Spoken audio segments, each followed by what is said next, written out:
Welcome to my YouTube automotive channel. In today's video I have 2016 Dodge Grand Caravan, and I will show you how to remove and replace the passenger side power window and power door locks switch. This video should apply to Dodge Grand Caravans made from 2011 all the way up to 2020.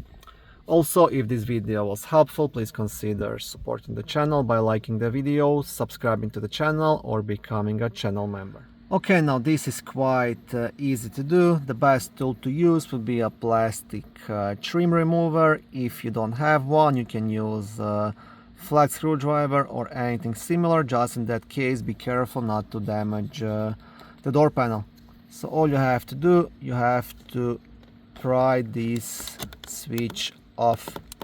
See, you will have a couple of clips. You will have one here, and two on the opposite side.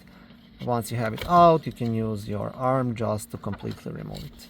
And the last thing to do is just disconnect this electrical connector. And to disconnect it, you will have this like small tab on top of it. You want to press the tab and pull it out from the switch. Now I have to use both of my hands to do it, but that's the idea. Okay, so I've got it out. I'll show you one more time. So just push this tab and pull it out from the assembly, and that's pretty much it.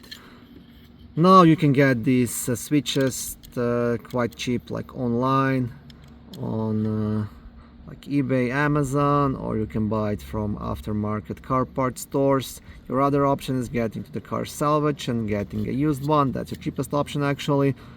Or you can buy brand new switch from a Dodge dealership. That's the most expensive option, but definitely you can choose where and how to get it. There's lots of these vehicles around, so this part is not hard to get. Thank you for watching this video. I hope it was helpful and educational. If it was, please like it and consider subscribing to my YouTube automotive channel. On my channel there is lots of how-to videos, do-it-yourself videos, car reviews, product reviews, and other similar automotive topics.